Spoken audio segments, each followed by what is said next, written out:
Fatos e versões.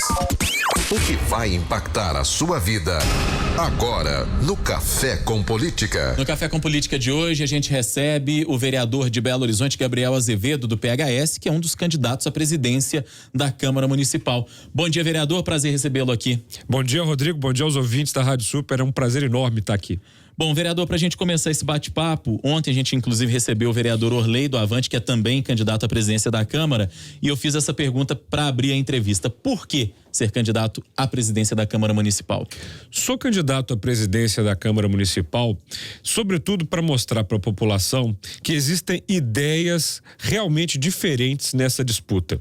Eu acho que era um costume anterior, Rodrigo, o fato da população sequer saber que existe uma disputa por presidente da Câmara Municipal, entender quais são as propostas, como é que se dá o jogo ali dentro.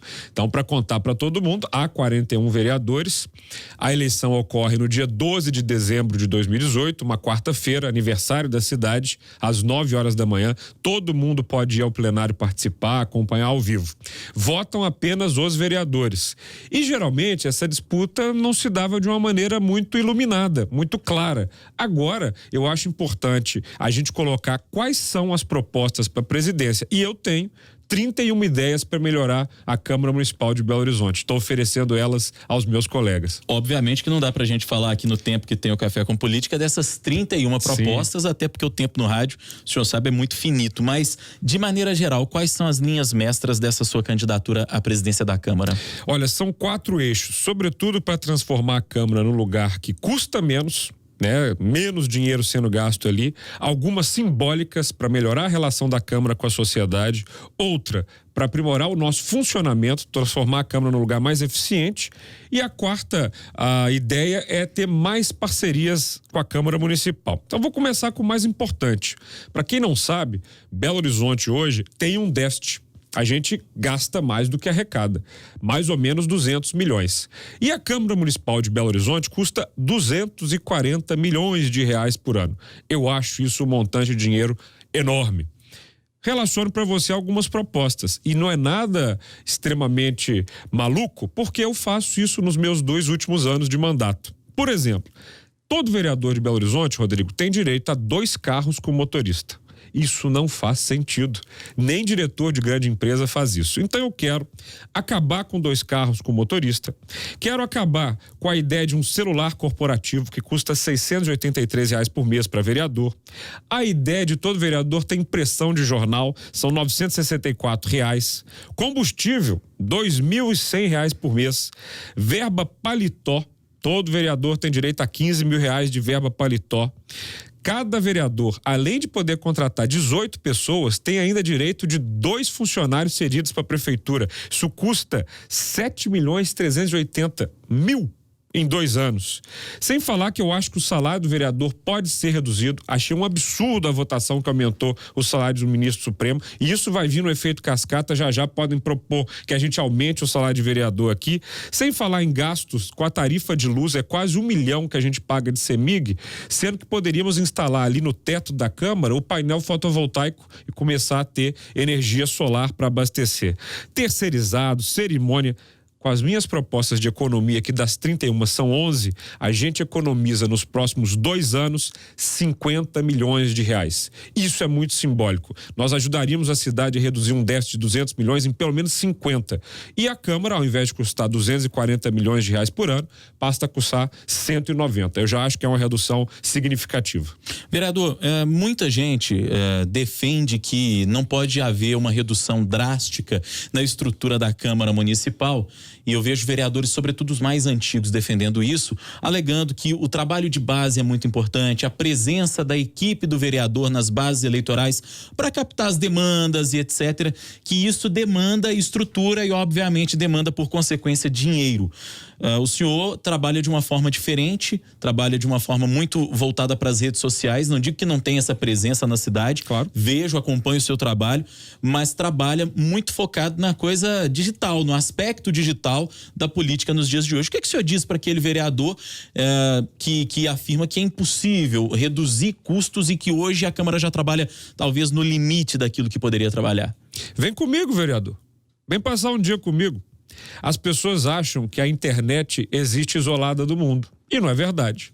Ontem eu visitei 3 bairros, passei a tarde conhecendo algumas demandas da população no que diz respeito à mobilidade urbana. Fui na estação da Pampulha ver se a escada tinha voltado a funcionar. Verifiquei que vários ônibus estão mesmo sem trocador, porque o nosso prefeito prometeu que ia abrir a caixa preta da BH Trans e isso só está na promessa. Visito vários bairros. Isso tudo não é impossível. Eu quero que eles me contem por que precisa de 2 carros com motorista. Nem diretor de grande empresa tem isso. Agora, tem gente lá querendo voltar com a verba indenizatória, que era R$15 mil por mês para vereador pagar combustível, comida. Tinha gente que dava a volta ao mundo com o combustível. Queria comer toneladas de alimento. Eu acho que as pessoas ali dentro da Câmara Municipal estão certas ao dizer que o vereador tem que estar presente no bairro, tem que atuar com a população, tem que existir isso tudo. E eu faço isso. Tanto que pelo aplicativo Meu Vereador, isso é multiplicado, uma vez que as pessoas na cidade podem baixar o Meu Vereador, mandar foto dos problemas e a gente vai resolvendo. Isso não é impossível, não. O que é impossível, ao meu ver, é a gente gastar mais que arrecada no município. E isso é uma herança terrível para a cidade. Porque se a gente continua gastando dinheiro assim, não faz sentido. Ontem, por exemplo, a Câmara fez uma cerimônia. Custou R$50 mil para dar medalha. O que a cidade está ganhando com isso? Na época em que o presidente era o Léo Burguês, foi R$500 mil numa cerimônia de medalha. E alguém quer me convencer que isso é fundamental para o trabalho de vereador? E eu acredito que com essas economias aqui, a gente pode fazer um trabalho muito bom. Nos últimos 2 anos, a população pelo menos tem dito que a gente tem resolvido a situação da cidade. Agora, não é só cortar, eu concordo, a gente tem que melhorar a eficiência da casa. Por isso, eu proponho algumas outras ideias. Por exemplo, no que diz respeito à comissão. Rodrigo, nos últimos 2 anos, 80% dos projetos de lei aprovados na Câmara Municipal foram vetados pela Prefeitura. Por quê? Porque eram feitos de uma maneira com vício, com erro. Desrespeitavam a Constituição, desrespeitavam a lei orgânica, a Constituição do Estado. A gente gasta dinheiro, tempo, os funcionários da casa para fazer um projeto de lei que não vai ser aprovado. Por isso, uma das minhas propostas é rever o papel das comissões. Antes, se um projeto de lei passasse ali na Comissão de Legislação e Justiça, né? E ele fosse bombado, não dá para ir adiante, ele não ia chegar no plenário. Hoje, um projeto de lei que toma um não na comissão, continua indo para o plenário, Rodrigo. A gente perde tempo. 80% dos projetos de leis que foram aprovados na Câmara foram vetados. E não é só isso, eu acho que a gente não pode deixar para o presidente escolher os membros das comissões, pode ser sorteio.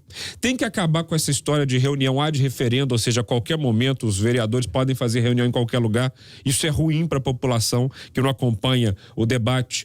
Tem que ter reunião mensal do Colégio de Líderes, isso não estava acontecendo. A Comissão de Participação Popular pode ocorrer toda semana e não uma vez só por mês. A gente pode usar alguns aplicativos para ajudar a população a compreender o orçamento da cidade, a participar mais.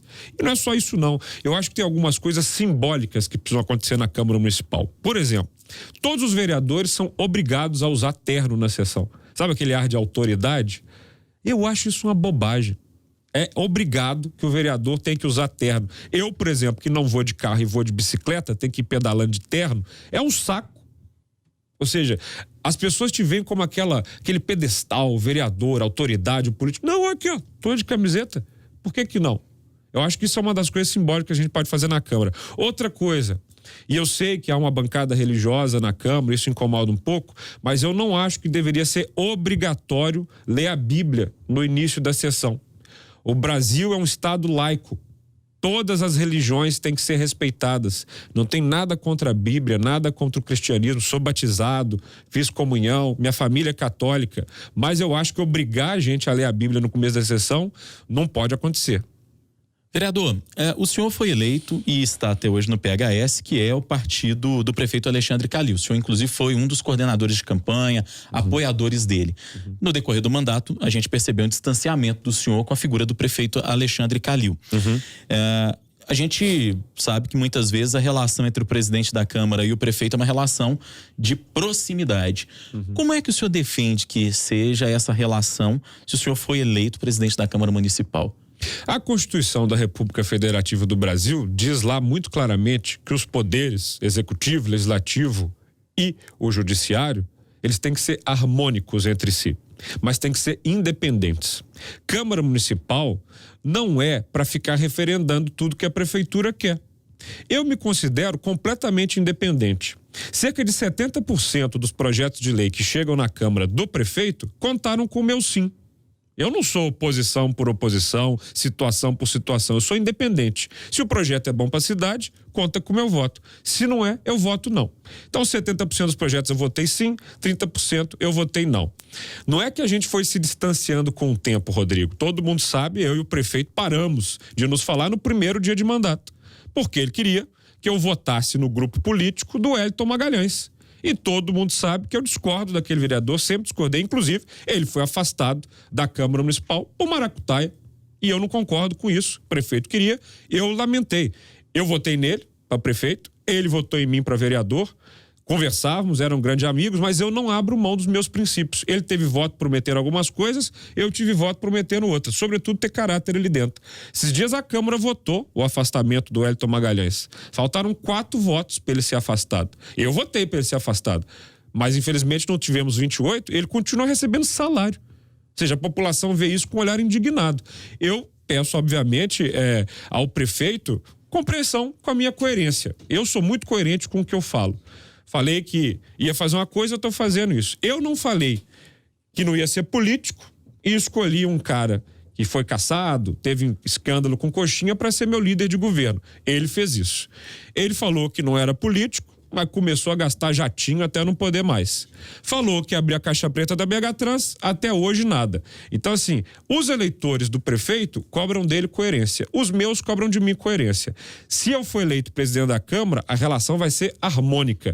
Mas a Câmara não foi feita para obedecer à prefeitura. Ela foi feita para fiscalizar a prefeitura. Por exemplo, prometeram que no ano passado teríamos 300 ônibus com ar-condicionado. E nesse ônibus, esse ano, seriam mais 500 ônibus com ar-condicionado. Não estão na rua. Não tem nem 300. É papel do vereador perguntar por quê? Por que isso aconteceu? Esses dias eu mandei um ofício para a Comissão de Transportes perguntando isso. Negaram. Ou seja, 5 vereadores aliados ao prefeito não me deixaram questionar a prefeitura por que a população não está contando com uma promessa. Então, se for eleito presidente da Câmara, a relação é de independência e harmonia. Quero falar com o senhor também a respeito do plano diretor, que já está em vias de ser votado na Câmara Municipal, e nós sabemos a importância que tem o plano diretor para o uso e ocupação do solo mesmo, para a dinâmica da cidade. Quero saber primeiro, o que o senhor pensa da proposta que está para ser votada? E segundo, o que o senhor pensa da outorga onerosa, que é algo que rende muita polêmica e que pode diminuir, obviamente, também o potencial de construção na cidade? Rodrigo, o plano diretor é a lei mais importante que uma cidade pode votar. Depois da lei orgânica, que é uma espécie de constituição municipal, o plano diretor, ele organiza o desenvolvimento da cidade. Diz onde é que pode não construir, onde é que pode construir. Um exemplo, hoje quem mora no Buriti sofre muito. Um bairro com 2 entradas que se verticalizou totalmente e isso custou no trânsito. Por quê? Porque no plano diretor, no planejamento, isso não foi pensado. Quem pega Nossa Senhora do Carmo e vai para o Vedere, fica parado, porque ali também não se foi pensado. E a cidade, se não for pensada hoje para amanhã, gera uma série de problemas. Desde o primeiro dia do meu mandato, eu estou cobrando para a gente discutir o plano diretor lá na Câmara. A prefeitura enrolou, demorou, chegou esse ano. Quais foram as minhas ações? Primeiro, eu quero trazer a população para esse debate. E aí, nesse sentido, fiz uma série de vídeos que eu estou postando todos os dias nas minhas mídias sociais para as pessoas entenderem o que é o plano diretor. Porque são mais de 100 páginas, muitos mapas anexos e é importante explicar. Então, quem quiser, só entrar lá no Instagram, no Twitter, no Facebook, Gabriel Azevedo, e vai conferir. Além disso, eu fiz 46 emendas ao texto, ou seja, modificando algumas questões. Por exemplo, na ideia original, as calçadas da cidade passariam a ser responsabilidade da prefeitura, o que eu acho correto. E a prefeitura mandou um texto tirando isso. Estou voltando com isso para lá.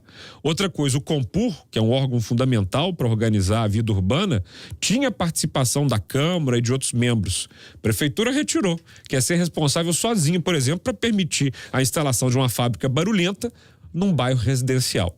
Então eu fiz, Rodrigo, 46 emendas ao plano diretor para melhorar. E aí eu vou no assunto principal. A maior polêmica do plano diretor é a outorga onerosa. Muita gente tem falado que isso é imposto novo. Não é imposto. Quem fala isso não explica bem para a população o que é. Na verdade, a outorga e o coeficiente de construção se explicam assim. Quem tem um lote de 200 metros, com o coeficiente 1, vai poder construir 200 metros no terreno. E a prefeitura quer fazer isso acontecer na cidade inteira. Eu considero que isso é uma escolha errada. Ouvi muitos arquitetos, muitos urbanistas, e isso pode paralisar o crescimento da cidade, prejudicar a construção civil. 80% dos camelôs que estão no centro são desempregados da construção civil. E isso, ao meu ver, não tem um estudo de impacto, Rodrigo, bem feito.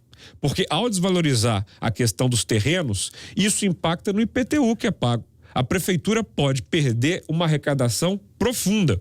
Então eu estou propondo outras medidas para a gente resolver isso e tentar melhorar o crescimento da cidade. Fiz emendas nessa direção. Por quê? Porque eu acho que se isso for tratado de modo intransigente pela secretária Maria Caldas, todo o plano diretor que tem 90% de coisas boas pode ser colocado a perder na votação. Nós conversamos hoje com o vereador de Belo Horizonte, Gabriel Azevedo, do PHS. Ele é um dos presidentes, ou melhor, um dos candidatos. Já me elegeu, eba. Não, de jeito nenhum. Um dos candidatos a presidente da Câmara Municipal.